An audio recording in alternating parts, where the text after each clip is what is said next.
Doctor Jaitley, आपने एक बात कही थी कि कई तरह के ब्रश बाजार में मौजूद हैं, तो कौन सा ब्रश हमें इस्तेमाल करना चाहिए? सॉफ्ट, हार्ड, मीडियम, कौन सा?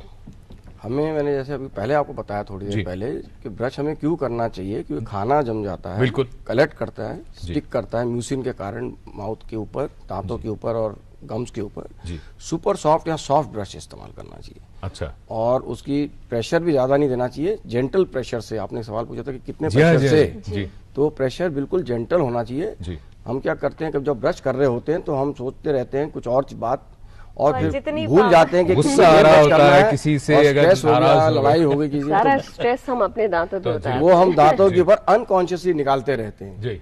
तो हमें जो ब्रश करना है, कॉन्शियसली ब्रश करना है, जेंटली ब्रश करना है, क्योंकि हमें ये याद रखना है कि हमें खाने के जो पार्टिकल जमे हुए उन्हीं को निकालना है, ना कि हमारे दांत के एनामल को निकालना है, ना कि अपने गुस्से को निकालना, और ना कि गुस्से को निकालना। और बात जो इसी से जुड़ी हुई थी, ब्रश की हमने बात की, टूथपेस्ट, इतने सारे टूथपेस्ट, किसी में कुछ है किसी में कुछ है, कौन सा इस्तेमाल करना चाहिए? नहीं, ऐसा कुछ नहीं कि कौन सा इस्तेमाल करना चाहिए जी, मगर उसमें भी कुछ पॉइंट्स में इधर जरूर दर्शकों के लिए बताना चाहूंगा।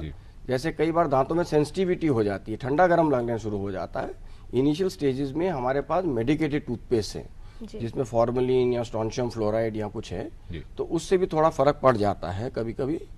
दूसरा है माउथ का पीएच। ये भी एक बड़ी अहम बात है कि माउथ का जो पीएच होता है, कि जहाँ माउथ का जो पीएच, जिसमें सलाइवा होता है, वो एसिडिक है कि अल्कलाइन है, अल्कलाइन होना चाहिए स्लाइटली।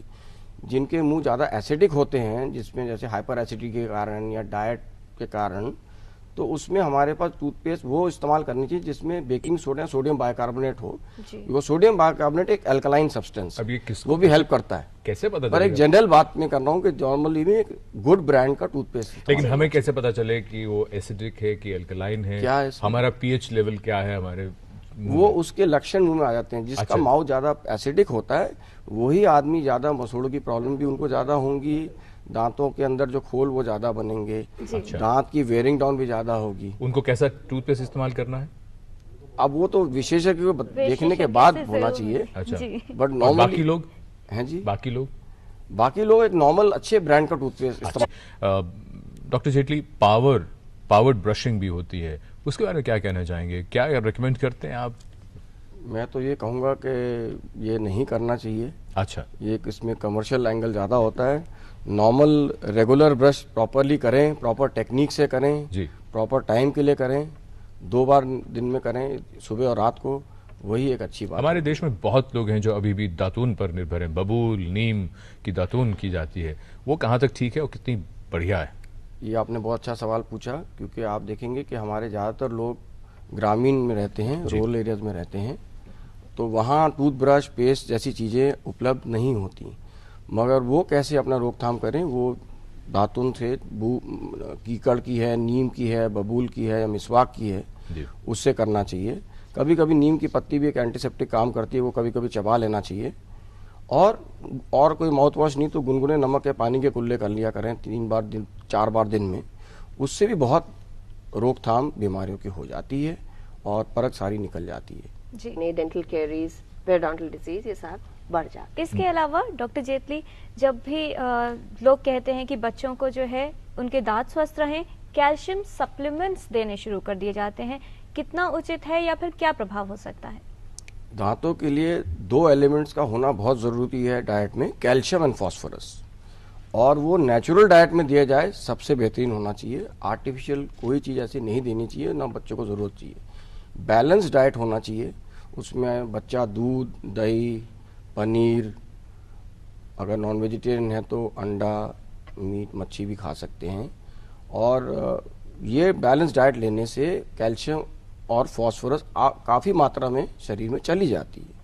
और कैल्शियम सप्लीमेंट्स देने से कैल्शियम की एक हानिकारक चीज़ ये है कि मोस्ट ऑफ द कैल्शियम जो हम टैबलेट फॉर्म में लेते हैं या सिरप फॉर्म में, वो बॉडी में अब्जॉर्ब नहीं होती, बल्कि उसके नुकसान ज़्यादा हो जाते हैं।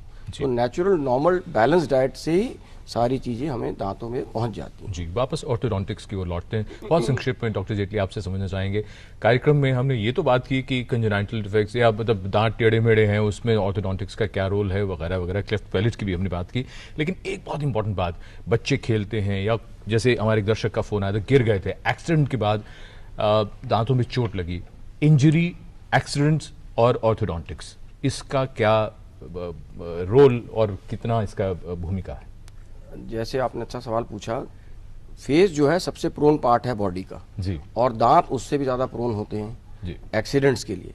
और खासकर जो बच्चों के दांत बाहर होते हैं, जब वो गिरते हैं तो सबसे पहले चोट वो दांत पे लगती है, फ्रैक्चर हो जाता है टूथ का, इनेमल का या डेंटिन का, तो वो एक चीज़ आम होती है मुंह में। जी। और दूसरी बात आपने जो पूछी है कि बच्चे जो खेलते रहते हैं जी और लिप पे भी चोट आ जाती है, मसूड़ों पे भी चोट आ जाती है, तो ऑर्थोडोंटिक ट्रीटमेंट एक अर्ली एज में स्टार्ट करने से वो दांत अंदर की तरफ चलने लग जाते हैं। मान क्रिकेट- लीजिए क्रिकेट या- कोई ऐसी जी। चोट लगी और दांत गिर गए या जी। टूट गए, क्या विकल्प रहते हैं, क्या इलाज? अगर दांत पूरा साबुत निकल गया तो हमारे पास उसको रीइम्प्लांट करने का तरीका है, मतलब वही दांत को साफ करके और ट्रीट करके और एक टाइम लिमिट के अंदर वो वापस हम उस जगह पे लगा के स्टेबलाइज करके और उसे रख सकते हैं, और उसकी प्रोग्नोसिस भी अच्छी आ जाती है अगर ओरल हाइजीन मसूड़ा उसका अच्छी तरह मेंटेन किया जाए तो। जी जरूरत होती है रूट कैनाल ट्रीटमेंट उसी समय किया जी जाए। डॉक्टर जेटली, अगर एडवांसमेंट्स की बात की जाए रिसर्च लेवल पर या फिर आने वाले समय में क्या कुछ देखा जा सकता है, क्या चल रहा है, क्या स्थिति है? एक नई चीज़ हमारे आजकल दुनिया में आई है, नैनो टेक्नोलॉजी। और नैनो टेक्नोलॉजी में इसका मतलब मैं आपको बताऊं कि मॉलिकुलर या एटॉमिक लेवल पे उस स्ट्रक्चर का मैनिपुलेशन और उसका यूज़ हम कर रहे हैं, और नैनो डेंटिस्ट्री में भी उसका बहुत बड़ा महत्व आने जा रहा है अगले कुछ सालों में।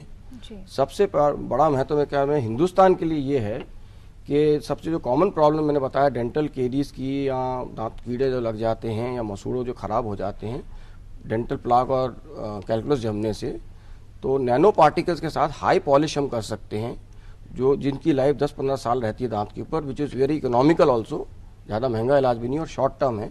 उससे ये दोनों इफेक्ट्स ख़त्म हो जाते हैं, नेग्लिजिबल जीरो लेवल पे आ जाते हैं। दूसरी बात है एनेस्थीसिया की, दांतों के दांत इंजेक्शन लगाया जाता है दांतों के इलाज के लिए, निकालने के लिए या कोई और ट्रीटमेंट के लिए। तो नैनो डेंटिस्ट्री में हमारे पास वो सिस्टम्स आ गए हैं कि नैनो पार्टिकल्स कोलाइडल सॉल्यूशन में मसूड़ों के ऊपर लगाए जाते हैं और फिर वो कंट्रोल करके उस एरिया को या उस दांत को या उस हड्डी को एनेस्थेटाइज भी कर सकते हैं। जी